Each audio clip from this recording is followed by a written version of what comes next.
Hello friends, welcome to the Chitra science hub. आज हम फिर से कार्बोहाइड्रेट्स के ऊपर कुछ एमसीक्यूज डिस्कस करेंगे। First question, the number of asymmetric carbon atom in alpha D glucose molecule. Alpha D glucose molecule के अंदर कितने एसिमेट्रिक कार्बन एटम होते हैं? तो ये हमारा स्ट्रक्चर है अल्फा डी ग्लूकोज का। तो ये जिनके ऊपर स्टार लगा हुआ है ये हमारे एसिमेट्रिक कार्बन एटम है। तो इसके अंदर हमारे 5 एसिमेट्रिक कार्बन एटम है, तो इसका सही ऑप्शन है D.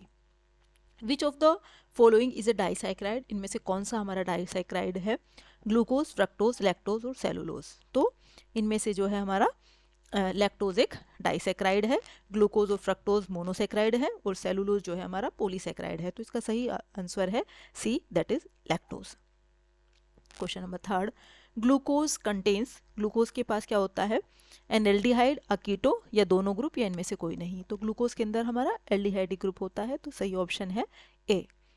On hydrolysis of starch we get finally. Starch के हाइड्रोलाइसिस से फाइनली हमें क्या मिलता है?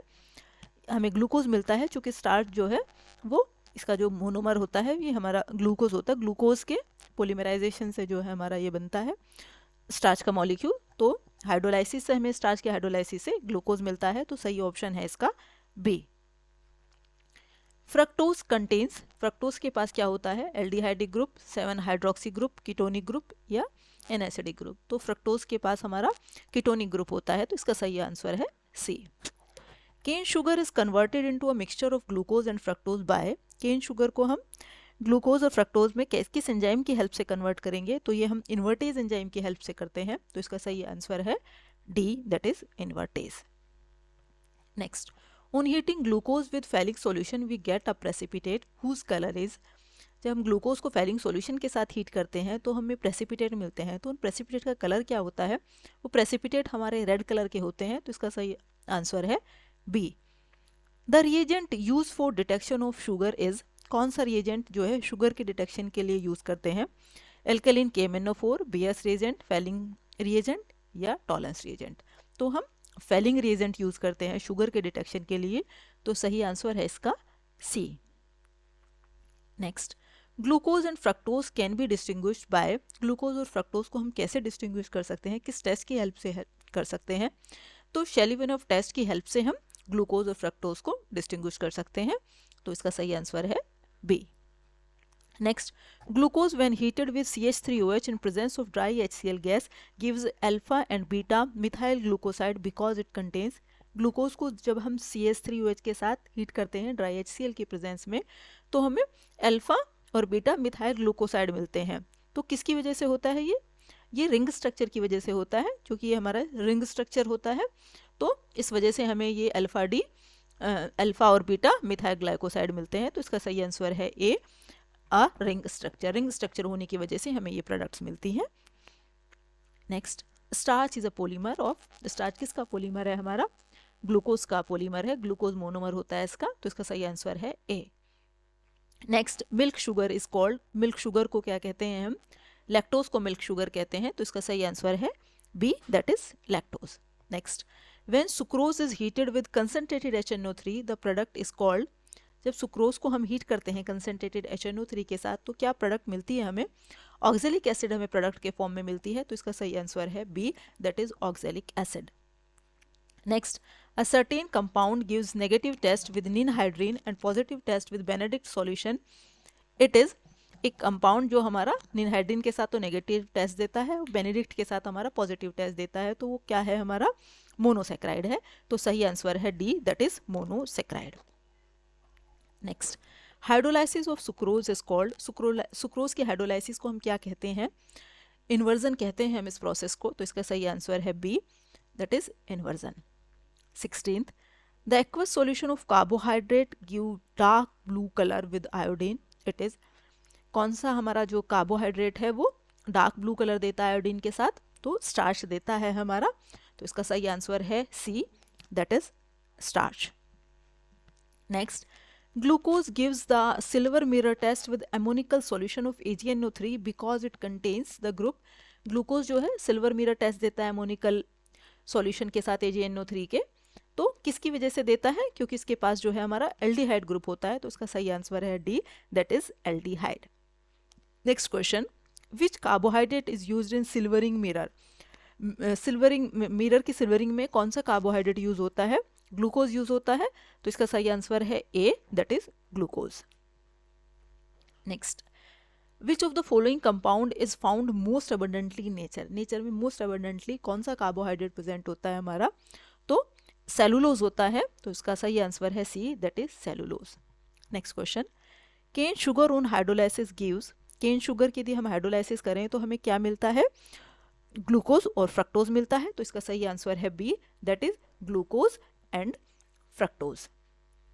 Next, a carbohydrate that can not be hydrolysed to simpler form is called, कौन सा कार्बोहाइड्रेट है जिसे हम फिर से फर्दर हाइड्रोलाइसिस नहीं कर सकते उसकी, तो मोनोसेक्राइड की नहीं कर सकते क्योंकि ये हमारी सिंपलेस्ट कार्बोहाइड्रेट है, तो उसका सही आंसर है D, that is monosaccharide. Next, glucose and fructose are, glucose और फ्रक्टोज क्या है, टाउटोमर्स हैं या चेन आइसोमर्स हैं या फंक्शनल आइसोमर्स हैं या ज्योमेट्रिकल आइसोमर्स हैं, तो उसका सही आंसर है सी, ये दोनों फंक्शनल आइसोमर्स हैं क्योंकि इनके अंदर केवल फंक्शनल ग्रुप वेरी करता है, ग्लूकोज के अंदर एल्डिहाइडिक ग्रुप है और फ्रक्टोज के अंदर हमारा कीटोनिक ग्रुप है, तो इसका सही आंसर है C. Next 23, if monosaccharide contains an aldehydic group it is known as, यदि मोनोसेक्राइड के पास एल्डिहाइड ग्रुप हो तो हम उसे क्या कहते हैं, एल्डोज कहते हैं, तो इसका सही आंसर है B, that is aldose. Next question, L glucose is an enantiomer of, L glucose हमारा किसका इनेंशियोमर है, डी ग्लूकोज का, चूंकि दोनों ये हमारे इनेंशियोमर्स होते हैं एल और डी ग्लूकोज एक दूसरे के, तो इसका सही आंसर है B, D glucose. Next, Tollens reagent is a test for, Tollens reagent किसके टेस्ट के लिए यूज करते हैं, रिड्यूसिंग शुगर के लिए यूज करते हैं, तो इसका सही आंसर है A, that is reducing sugars. Next, maltose on hydrolysis yields, maltose की यदि हम हाइड्रोलाइसिस करें तो हमें क्या मिलता है, ग्लूकोज मिलता है क्योंकि ये ग्लूकोज से बनता है हमारा, तो इसका सही आंसर है B, only glucose. Next, raffinose in example of, raffinose हमारी किस तरह का कार्बोहाइड्रेट है, ये ट्राइसेक्राइड होता है, तो इसका सही आंसर है A. Next, which of the following is animal polysaccharide, इनमें से कौन सा एनिमल पॉलीसेक्राइड है, सेलुलोज, एमाइलेज, ग्लाइकोजन, ये एमाइलोपेक्टिन, तो ग्लाइकोजन जो होता है ये एनिमल पॉलीसेक्राइड होता है, तो इसका सही आंसर है C, that is glycogen. Next, starch is composed of 2 polysaccharides, starch 2 polysaccharide से मिलके बनता है, तो किस 2 पॉलीसेक्राइड से मिलके बनता है, एमाइलोज और एमाइलोपेक्टिन, तो इसका सही आंसर है D, that is amylose and amylopectin.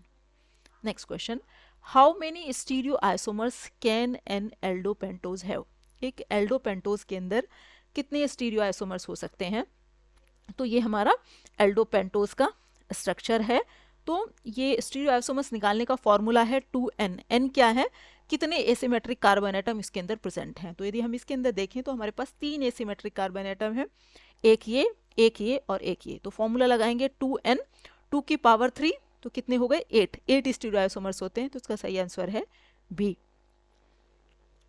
Next, how many stereo isomers are possible for a ketohexose, ये कीटोहेक्सोज के अंदर हमारे कितने स्टीरियो आइसोमर्स होंगे, ये हमारा कीटोहेक्सोज का स्ट्रक्चर है, तो इसके अंदर भी हमारे 3 ही एसिमेट्रिक कार्बन एटम होंगे, फॉर्मूला लगाएंगे 2n, n क्या है हमारे एसिमेट्रिक कार्बन एटम, 2 की पावर 3, तो कितने हो गए 8, तो इसका सही आंसर है A, that is 8।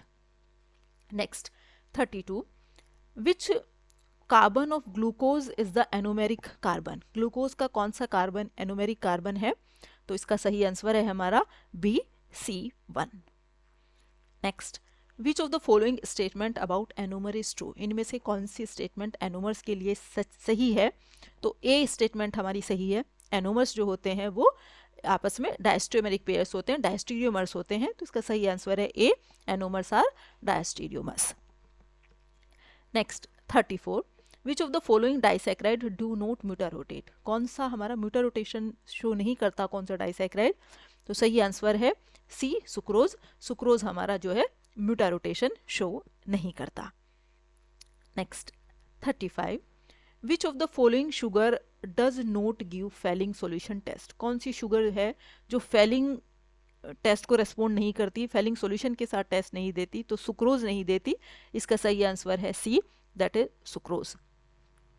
Next question, which of the following is epimeric pair, इनमें से कौन से पेयर हैं जो आपस में ईपीमर्स हैं, ग्लूकोज या फ्रक्टोज, फ्रक्टोज और मैनोज, ग्लूकोज और मैनोज, और माल्टोज और सुक्रोज। तो इसका सही आंसर है सी, ग्लूकोज और मैनोज जो होते हैं वे ईपीमेरिक पेयर होते हैं, जो केवल C1 कार्बन पे वेरी करते हैं, वो उन्हें हम ईपीमर्स कहते हैं। केवल एक ही कार्बन एटम पे जो हमारे वेरी करते हैं उन्हें ईपीमर्स कहते हैं हमारे। तो इसका आंसर सही सी है, ग्लूकोज और मैनोज जो होते हैं वो हमारे ईपीमेरिक पेयर्स होते हैं।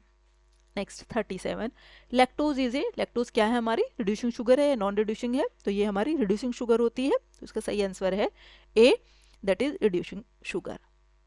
Next, which compound reduces Tollens reagent, कौन सा कंपाउंड है जो टॉलरेंस रिएजेंट को रिड्यूस करता है, तो ग्लूकोज जो है टॉलरेंस रिएजेंट के साथ टेस्ट करता है, ये जो है रिड्यूस करता है टॉलरेंस रिएजेंट को, तो इसका सही आंसर है C, that is glucose.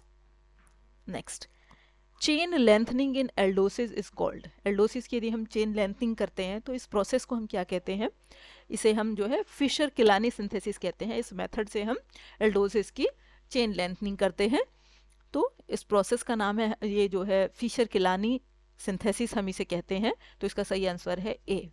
Next, chain shortening in aldoses is called, chain shortening को कहते हैं, क्या कहते हैं, जो है हमारी एल्डोसिस की चेन लेंथनिंग हम दो मेथड से करते हैं, एक तो रफ डिग्रेडेशन मेथड से और एक वॉल्स मेथड से, तो इसका सही आंसर है आपका बोथ ऑफ दीज, इन दोनों मेथड से करते हैं, इसका सही आंसर है हमारा C, both of these. Next, the cyclic structure of glucose was suggested by, cyclic structure glucose का किसने दिया था, फिशर, पॉलिंग या हेवर्थ, तो सही आंसर है इसका हेवर्थ, हेवर्थ ने दिया था हमारा साइक्लिक स्ट्रक्चर ग्लूकोज का, तो सही आंसर है C.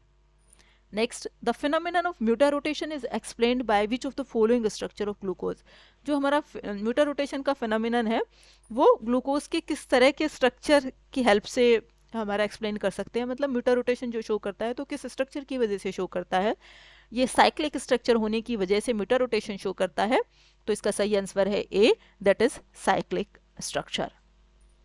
Next, which of the following is called blood sugar, किस इनमें से किस कार्बोहाइड्रेट को हम ब्लड शुगर कहेंगे, ग्लूकोज, सुक्रोज, लैक्टोज या माल्टोज, तो ग्लूकोज को हम ब्लड शुगर कहते हैं, तो इसका सही आंसर है A, that is glucose. Next, the chain lengthening of aldoses is done by the reaction of aldoses with, जब हम एल्डोसिस की चेन लेंथनिंग करते हैं तो जो एल्डोसिस का किसके साथ रिएक्शन कराते हैं, HCN के साथ रिएक्शन कराते हैं, हाइड्रोजन साइनाइड के साथ, तो इससे एक कार्बन बढ़ जाता है उसके अंदर, तो इसका सही आंसर है B, HCN। Next, the optical rotation of equilibrium mixture of alpha and beta isomer of D glucose in aqueous solution is, जो हमारा जो है इक्विलिब्रियम मिक्सचर होता है अल्फा और डी का आइसोमर का, तो उसका हमारा कितना ऑप्टिकल आइसोमर्स होता है, इक्विलिब्रियम मिक्सचर जहाँ अल्फा और डी की बराबर मात्रा है हमारी अल्फा और बीटा की, तो उसका हमारा ऑप्टिकल रोटेशन कितना होता है, तो उसका ऑप्टिकल रोटेशन होता है हमारा 52.5 डिग्री, तो आपका इसका सही आंसर है 52.5 degree. This is all about the MCQs of carbohydrates. Thank you.